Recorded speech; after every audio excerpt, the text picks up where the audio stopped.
बिस्मिल्लाहिर्रहमानिर्रहीम। मैं हूं अनमार अब्बासी और आप देख रहे हैं मेरा यूट्यूब चैनल। मैंने गुज़श्ता 2-3 दिन पहले एक व्लॉग किया था जिस दिन पार्लियामेंट हाउस के सामने एक इंतहाई नाखुशगवार वाक़या पेश आया था। एहसन इकबाल और मुर्ज़ाद जावेद अब्बासी पर कुछ PTI के कारकुनान की जानब से जूता फेंका गया था। उसके फ़ौरी बाद मरीम नवाज़ की तरफ से एक प्रेस कॉन्फ्रेंस हुई और जिसमें उन्होंने कहा था कि अगर आप एक जूता रखते हैं तो हम 10 जूते रखते हैं, बल्कि हम सैंडल्स रखते हैं। मैंने ये व्लॉग में ये कहा था कि ये मुस्लिम लीग नून एक मुनज़्ज़म एक साजिश के तहत इस लड़ाई को गली कूचों तक फैलाना चाह रही है। चूँकि PDM का जो बयानिया था वो पिट चुका था, अब मुस्लिम लीग नून के पास कोई दूसरा जवाज़ नहीं था अवाम की हमदर्दियाँ लेने का। अब ये लड़ाई कारकुनान को कारकुनान से लड़ाया जाएगा और उसी का अमली मुज़ाहरा आज देखा गया जब वज़ीर-ए-आज़म के मामले ख़ुसूसी शहबाज़ गिल लाहौर हाई कोर्ट पेशी के मौके पर पहुँचे। उससे पहले उन्होंने ट्वीट कर दिया था कि आज उन पर हमला किया जाएगा, चूँकि गुज़श्ता पेशी पर भी उन पर हमला हुआ था। अब आज जब वो वहाँ पर पहुँचे तो वो सैंडल्स हकीकी तौर पर देखे गए, जब उन पर सैंडल्स भी फेंके गए, इसके अलावा उन पर स्याही फेंकी गई और इसमें ये किसी मेल कारकुन की जानब से फ़ीमेल कारकुन भी वहाँ पे थी, एक ख़ातून थी। लेकिन मैं यहाँ पर एक बात मैं ज़रूर कहूँगा कि हर शख्स का एक विज़न होता है, पार्टी वाबस्तगी होती है, लेकिन तमाम ख़वातीन को भी चाहिए कि कम अज़ कम वो अपने औरत होने का ख़ुद एहसास पैदा करें। जिस तरह उस खातून ने मर्दों के बीच घुसकर जिस तरह उन शहबाज़ गिल पर स्याही फेंकी और फिर जिस तरह उन्हें धक्के दिए गए, उन्हें वापस धक्के देकर पीछे फेंका गया, जिस तरह फिर जो कुछ हुआ, मैं समझता हूँ कि अगर उस खातून का कोई बाप, भाई या शोहर है तो मैं समझता हूँ उसे शर्म से डूब मरना चाहिए। जिस तरह धक्के उसे पड़े उस खातून को, क्या हुआ कि अपने एक सियासी रहनुमा की बेइज्जती का बदला लेने के लिए उसने ख़ुद को वहाँ पर जलील कर दिया। वहाँ पर जो कुछ हुआ वो आपने फुटेज में आप बेहतर देख सकते हैं कि किस तरह उस खातून को धक्के दिए गए और किस तरह वहाँ पर जो कुछ हुआ। औरत को अपने तकद्दस का ख्याल रखना चाहिए, निस्वानियत का ख्याल रखना चाहिए। मर्दों की और बात है, वो एक नौजवान ने भी वहाँ पे स्याही फेंकी, चलें ठीक है, उसने जो कुछ किया है, जो कुछ हुआ इंतहाई गलत हुआ, लेकिन वो मर्द था। बाद इंसाफियंस ने वहाँ पे उसे मारा पीटा भी, उसका सर भी फाड़ दिया, खातून भी गिरफ़्तार हुई, वो नौजवान भी गिरफ़्तार हुआ। अब चूँकि जाकर वहाँ पे मरीम नवाज़ या कोई मुस्लिम लीग नून का रहनुमा उनकी ज़मानत नहीं कराएंगे, उनके भाई बेटे या बाप कोई ना कोई उनकी ज़मानत कराएगा। हो सकता है किसी को ज़मानत के वकीलों के पैसे भी ना हो, किसी से उधार मांग कर कराएं।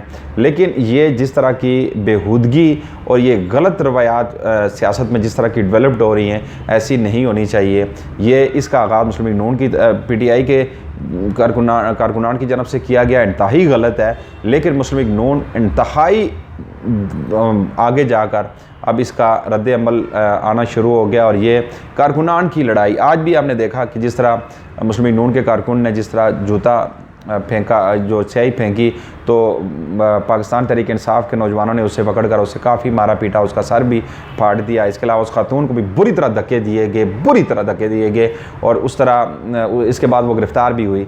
ये मरीम नवाज़ ने ये कहा था कि ये अब हमारे पास जूते भी हैं और सैंडल्स भी हैं, हम इसका बदला लेंगे। लेकिन मैं ये समझता हूँ कि नेशनल लेवल के बड़े लीडर्स को इस तरह की स्टेटमेंट नहीं देनी चाहिए, इस तरह के बयानात से गुरेज करना चाहिए और कारकुनान को कम अज़ कम आपस में ना लड़ाएं। ये इनकी अपनी मुफाद की जंग है। मरीम नवाज़ अपने बाप की करप्शन की जंग लड़ रही है, अपनी ज़ाती करप्शन की जंग लड़ रही हैं। चौधरी शुगर मिल से जो केस है उनका नैब में, उस पर वो जब नैब ने उन्हें तलब किया था ज़मानत के बाद, तो वहाँ पे हमला आवर हुई, वहाँ पे हज़ारों कारकुनान के साथ जाके उन्होंने दावा बोल दिया। उसके बाद आज लाहौर हाई कोर्ट में नैब की तरफ से एक दरख्वास्त भी दायर की गई थी, आज उस पर समाअत हुई। उसमें यह सदा की गई थी लाहौर हाई कोर्ट से कि मरीम नवाज़ की ज़मानत मनसूख की जाए। ताहम चूँकि अदालत ने नैब प्रोसिक्यूटर के जो दलाइल सुनने के बाद 7 अप्रैल को मरीम नवाज़ को तलब कर लिया, उनसे जवाब तलब कर लिया है। ये तो एक अलग चीज़ है, लेकिन जो कुछ वहाँ पे आज नाखुशगवार वाक़या हुआ उसकी मैं ये समझता हूँ कि हर सियासी रहनुमा को मज़म्मत करनी चाहिए। आज शहबाज़ गिल पे हमला हुआ, कल किसी लीगी कारकुन पे या किसी लीडर पर हमला हो सकता है। और फिर जावेद लतीफ़ भी ये सोचें कि जिस तरह उन्होंने पाकिस्तान खप्पे के मतलब बात की, उन्होंने कहा था कि अगर मरीम नवाज़ को कुछ हुआ तो फिर पाकिस्तान कायम नहीं रह सकता, यानी पाकिस्तान खप्पे का नारा हम नहीं लगाएंगे। पाकिस्तान तोड़ने की धमकियाँ दी जा रही हैं, किस लिए दी जा रही हैं कि मरीम नवाज़ ने ये इल्ज़ाम लगाया कि उन्हें DGC ने जनरल इरफान मलिक ने धमकियाँ दी हैं, उन्हें स्मैश करने की धमकी दी है। हालांकि इसमें होना तो ये चाहिए था कि ISPR की जानब से जो इल्ज़ामात लगाए जा रहे हैं फ़ौज पर, उसका जवाब आना चाहिए था, लेकिन अभी तक नहीं आ सका।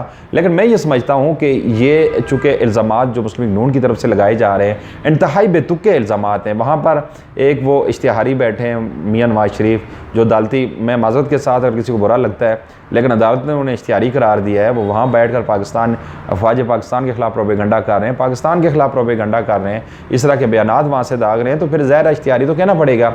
ज़मानत पे गए थे, इलाज कराने गए थे, ना तो उनका वहाँ पे इलाज हो रहा है और बजाय इसके कि अल्ताफ़ सानी वहाँ पे बन रहे हैं। उन्होंने भी इल्ज़ाम दिया था चीफ़ ऑफ आर्मी स्टाफ को, DGISI को और DGC को इल्ज़ाम दिया था कि जी वो मरीम को स्मैश करना चाहते हैं, और अगर ऐसा हो गया तो फिर अवाम के हाथ उनके गिरबान। तो अवाम क्यों गिरबान पकड़ेंगे? अवाम क्या आपकी लड़ाई लड़ेंगे? करप्शन क्या आपने अवाम से पूछ कर की थी, या जो करप्शन का पैसा आप लोगों ने कमाया है वहाँ पे एवन फील्ड महल वहाँ पे बढ़ा लिए हैं, क्या उसमें अवाम का हिस्सा आपने रखा है? किसी आम शख्स को वहाँ पे अंदर जाने की इजाज़त है? जो आपने इस मुल्क का ख़जाना लूटा है, क्या उसमें से कोई अवाम को आपने हिस्सा दिया है? अवाम को तो आपने सिर्फ इसलिए रखा है कि जाके लाठियाँ खाएँ, सर फड़वाएँ, जेलें काटें। आपको इससे कोई गर्ज नहीं है। डस्का में जो कारकुनान मारे गए, चाहे एक PTI का, एक मुस्लिम लीग नून का, अब उनकी कुछ फैमिली से पूछे, उनके जो लवाकिन हैं उन पर क्या गुजर रही होगी। आपने तो अपने सियासी मकासद पूरे करने होते हैं, आपने तो अपना जो बयानिया है उसकी तकमील के लिए आपने कुर्बानी देनी होती है अवाम की। कभी आपके किसी बेटे, किसी भतीजे, किसी भाई ने कुर्बानी दी? किसी सियासी रहनुमा का बेटा, भाई या कोई कभी किसी लड़ाई में मारा गया, किसी लड़ाई में नज़र आया? क्या शरीफ फैमिली का कोई शख्स आगे किसी जुलूस में गया, किसी ने लाठियां खाई? हरगिज़ नहीं। मियां नवाज शरीफ के 2 बेटे हैं तो वो पाकिस्तान ही नहीं आना चाह रहे। वो खुलकर ये कह रहे हैं कि भाई हम पाकिस्तान नेशनल ही नहीं है, पाकिस्तान क्यों जाएं?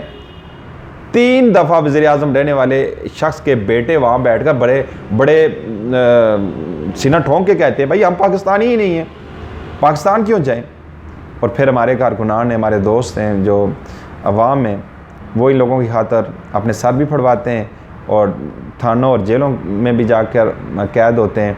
मैं ये समझता हूँ कि अवाम को अब कम अज़ कम थोड़ा सा शऊर हासिल करना चाहिए। हमें जान लेना चाहिए कि चाहे कोई भी सियासी जमात है, चाहे PTI है, मुस्लिम लीग नून है, पीपल्स पार्टी है, जमात इस्लामी है, JUIF है, ANP है, कोई भी सियासी जमात है, उन्होंने सिर्फ अपने मकासद की, अपने मफाद की जंग लड़नी होती है।